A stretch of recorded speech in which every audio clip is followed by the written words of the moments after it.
పరిస్థితి. ఇవన్నీ వదిలేసి నాకు త్వరగా వెళ్లిపోవాలని లేదు సార్. సార్, నార్మల్ గా ఉంటే శత్రువు అయితే ఎలాగోలాగా కాంప్రమైజ్ అవ్వచ్చు, కానీ వీడు మెంటల్ కేసు కదా సార్. ఏదైనా అటు ఇటు అయితే నా పరిస్థితి ఏంటి సార్? సార్, నాకు చిన్న ఐడియా వచ్చింది, చెప్పనా? నేనే సరెండర్ అయిపోతాను. ఏదో ఒక చిన్న కేసులను లోపల పడేయండి. బయట తిరుగుతున్న ఆ పిచ్చోడు లోపలికి వచ్చేంత వరకు నన్ను బయటకు వదలకండి, అది చాలు. జైల్లో చోట్లేదు. ఏం సార్? జైలు మొత్తం రాజకీయ నాయకులతో నిండిపోయింది. అలాగా? నువ్వు పని చేయి, నువ్వు బయటే ఉండు, కానీ జాగ్రత్తగా ఉండు. చాలా థ్యాంక్స్ గురు. స్పెక్స్ పెట్టుకుంటే హీరోలా ఉన్నారు. డాన్ అంటే పులిలాగా గాండ్రిస్తాడు అనుకున్నాను, వీడేంటి పిల్లిలా ఉన్నాడు. చూడు దేవుడా, దయచేసి నా అప్లికేషన్ తిరిగిచ్చేయి స్వామి.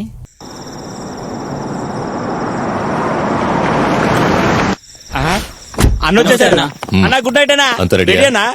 హీరోయిన్ ఆవిడ ఎప్పుడో వచ్చి మఫ్లర్ వేసుకుంటుందన్నా. ఏంటి? మేకప్ వేసుకుంటుందన్నా. మినిస్టర్లు వచ్చారా? మినిస్టర్లు రాలేదన్నా, ఎక్స్ మినిస్టర్లు వచ్చారన్నా. ఎవరు? Blue boys. బ్లూ బాయ్సా? ఓ వాళ్ళ సెల్ ఫోన్ లోనే వీడియో చూసేవాళ్ళు ఇక లైవ్ షో చూస్తే ఏమవుతారో ఏంటో. అన్నా, ఈసారి మీరు ఎలక్షన్ లో గెలిస్తే ఈ లైవ్ షోని మన బడ్జెట్ లో కలిపేద్దాం అన్నా. అలాగా? వెళ్ళి మనోళ్ళందరినీ పిలువు, వెళ్ళావు. రేయ్, అందరూ జాగ్రత్తగా వినండి. ఆ డబుల్ మర్డర్ చేసిన మెంటల్ గాడు నన్ను చంపడానికి హాస్పిటల్ నుంచి బయటికి వచ్చాడట. ఇక్కడికొచ్చినా రావచ్చు, రావాలే, కానీ వాడిక్కడి నుంచి బయటికి వెళ్ళకూడదు, అర్థమైందా? వెళ్ళండి. అన్నా అన్నా ఏంట్రా? అన్నా, మినిస్టర్ గారు ఫోన్ చేశారు. అలాగా? గురుగారు, గురుగారు.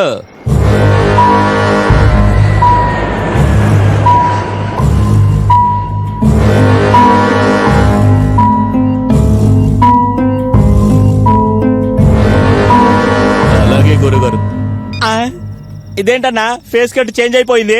గురుగారు అర్జెంట్ గా ఢిల్లీకి వెళ్ళాలంట, పార్టీకి రావడం కుదరదంట. అయ్యయ్యో, గురుగారు లేకుండా పార్టీ ఎలా చేసుకుంటావన్నా? శిష్యులు ఉన్నారు కదన్నా. ఎవర్రా? Blue boys.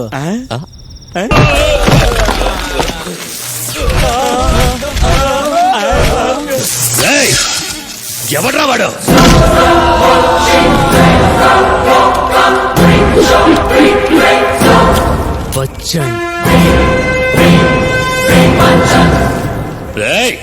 ఇంకా చూస్తారంట, ఆ మెంటల్ గాని చంపేయండి.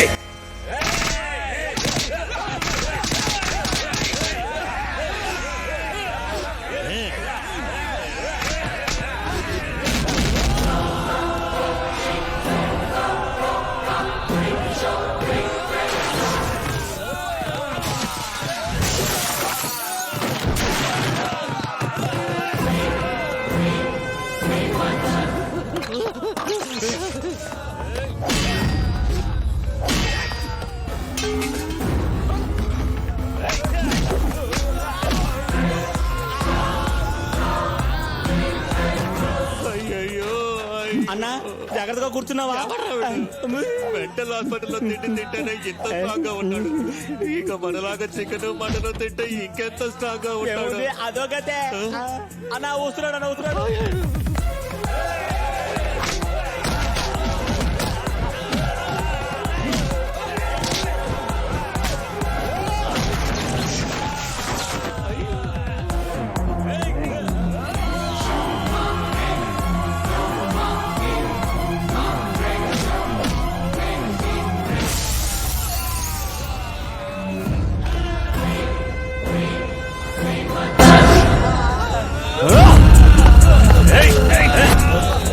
పోసుకుంటున్నాడు అన్నా. నన్ను భయపడతావేటన్నా?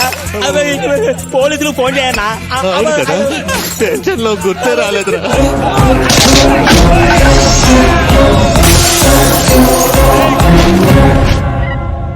హలో సార్, ఆ బచ్చరిగాడు మా రెసార్ట్కి వచ్చి మా వాళ్ళందరినీ కొడుతున్నాడు సార్. అయ్యో, కొట్టును బాధ. అవును సార్, కొట్టును బాధినట్టు బాతున్నాడు. నువ్వేం చేస్తున్నావు? వాడి కంట పడుతున్నా తాకున్నాడు సార్. గుడ్, అలాగే కనపడకుండా దాక్కో, ఎదురుగా మాత్రం వెళ్ళకు. నేను ఇప్పుడు వస్తున్నాను. అలా ఏమన్నారన్నా?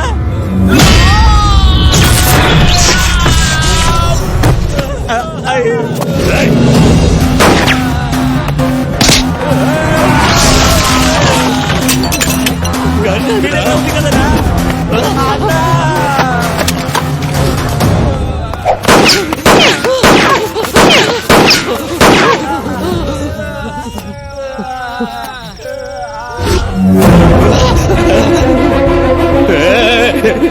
నేనేం చేశానయ్యా నేను? ఎందుకు ఇలా నా వంట పడుతున్నావు? నీకు దండం పెడతాను, వదిలేవయ్యా. సార్ నాకు చిన్న డౌట్ ఏనండి. ఈ జయరాజ్ ని ఆ బచ్చన్ ఇప్పటికే కసకసా ఖైమా కింద కొట్టేసి హుసేన్ సాగర్ లో విసిరేస్తాడేమోనని.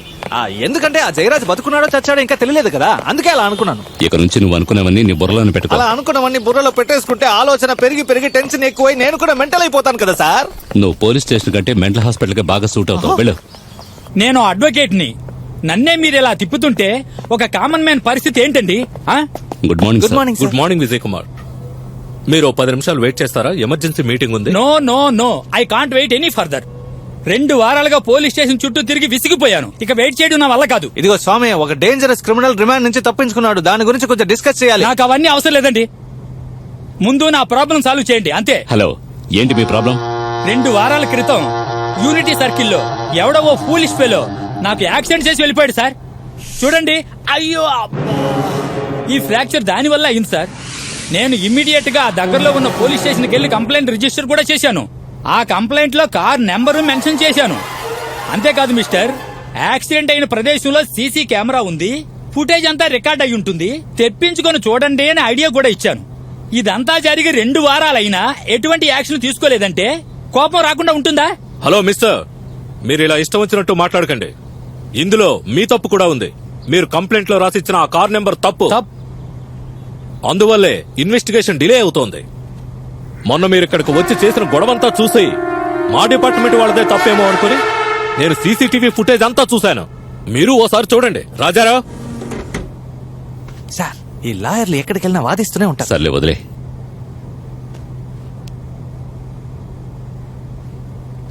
చూడండి చూడండి చూడండి అక్కడ, చూడండి అక్కడ సిగ్నల్ జంప్ చేసుకుని వచ్చి నాకు యాక్సిడెంట్ చేసి వెళ్ళిపోయాడు వాడు. వెనకాల వచ్చిన వాడు సడన్ గా బ్రేక్ వేశాడు కాబట్టి సరిపోయింది. లేకపోతే నేను ఈ రోజు ప్రాణాలతో ఉండేవాడిని కాదు.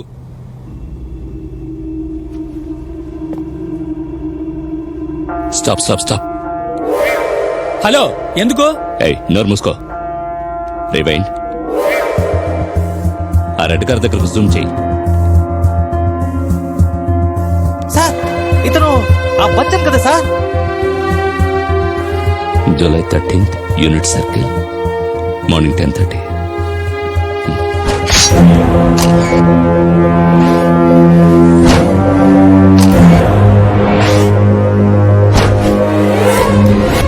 భరత్ మర్డర్ చేసిన రోజున మేమెవరం ఊళ్ళో లేము. Oh my God.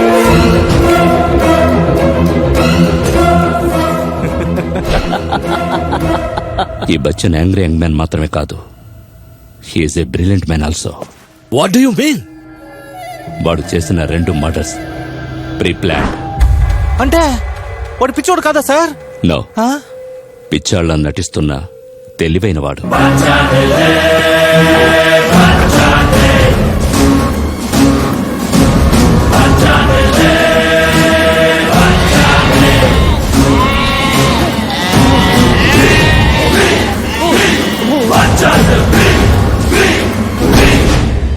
నిజం చెప్పండి, ఆ సైకాట్రిస్ట్ కూడా మీ మనిషేనా? అందుకే భరత్ మెంటల్ పేషెంట్ అని సర్టిఫై చేశాడా? కాదు, ఆ డాక్టర్ చెప్పిందంతా నిజం. ఎందుకంటే భరత్ ఆయన్ని, ఆయన మెడిసిన్స్ ని, ఆయన సైన్స్ ని ఓడించేంతగా మెంటలీ స్ట్రాంగ్ గా ఉన్నాడు. అంటే వాడికి యోగా తెలుసు. మనసును కంట్రోల్లో పెట్టుకునే విషయంలో ఏ సైన్సు వాడిని ఓడించడం సాధ్యం కాదు. అలా అయితే ఈ హత్యలకు నిజమైన కారణం ఏంటి? చెప్తే న్యాయం చేస్తారా? న్యాయం చేయాల్సింది అన్యాయం జరిగిన వాళ్ళకు. మాకు అన్యాయం జరిగింది. అబద్ధం. No, that is the truth. Shut up! ఎంతవరకు నువ్వు చెప్పినవన్నీ అబద్ధాలు. నువ్వు భరత్ను ప్రేమిస్తున్నావన్నది ఒక్కటి తప్ప. అది అబద్ధం. నేను భరత్ ప్రేమికులం కాదు. ఆడపిల్లవన్న ఒక్క కారణంగా